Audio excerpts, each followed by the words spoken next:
De quoi je m'inspire lorsque j'écris un livre? De tout ce qui m'entoure en général, mais l'inspiration est venue avant, souvent en amont.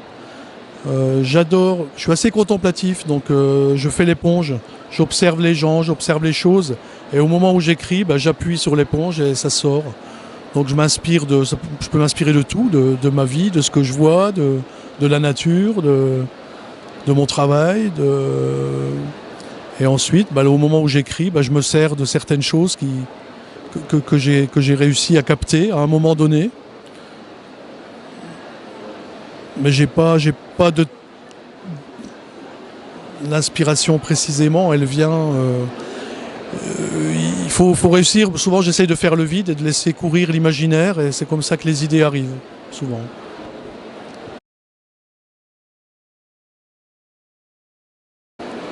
Alors, dans mes livres, j'ai remarqué souvent, mes personnages sont souvent des gens assez solitaires. Et sont souvent des invisibles, c'est-à-dire des gens vraiment ordinaires. J'aime bien prendre des gens ordinaires et au fil du roman montrer qu'ils ne sont pas ordinaires, on peut trouver de l'extra dans l'ordinaire et montrer que ces gens-là ont parfois des pépites à l'intérieur d'eux-mêmes. Et c'est ça qui m'intéresse, plutôt que de partir avec des personnages tout de suite, des héros qui sont en haut de la hiérarchie sociale ou de la société. Ça ne m'intéresse pas vraiment. Je préfère prendre des gens qu'on ne voit pas. Et pour en faire des héros, par contre. Des anti-héros peut-être, mais des héros quand même.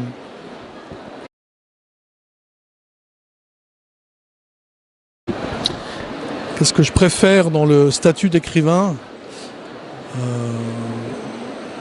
Déjà, le mot écrivain, j'ai eu beaucoup de mal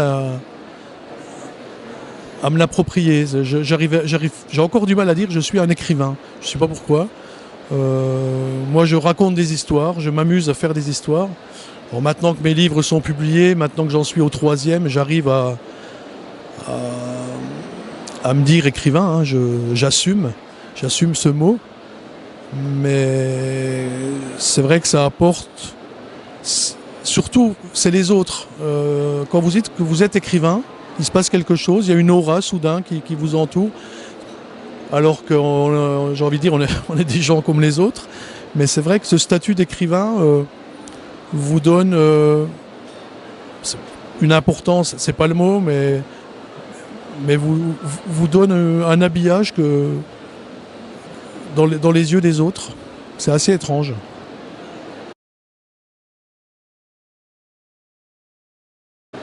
Alors le reste de leur vie, c'est un roman qui parle de choses graves avec plutôt de la légèreté et finalement qui est un hymne à la vie. Alors dans ce roman-là, c'est pareil, j'ai repris des invisibles, des gens plus ou moins, des gens ordinaires avec des métiers particuliers dont on ne parle jamais.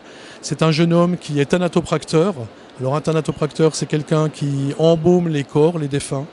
Il fait des soins mortuaires pour les vivants. Et de l'autre côté, il y a une jeune fille qui, elle, s'occupe des vivants. Elle aide à domicile pour les vieilles personnes qui veulent rester le plus longtemps possible vivre chez elles. Donc elle les aide, elle passe d'un domicile à un autre pour aider ces personnes-là.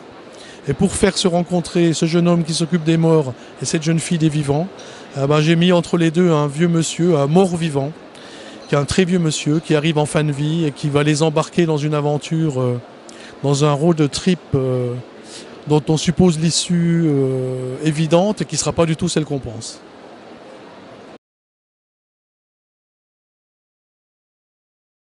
Alors c'est plus qu'un projet, parce que mon prochain roman est terminé, il est juste là il passe à la phase finale, il est à la correction.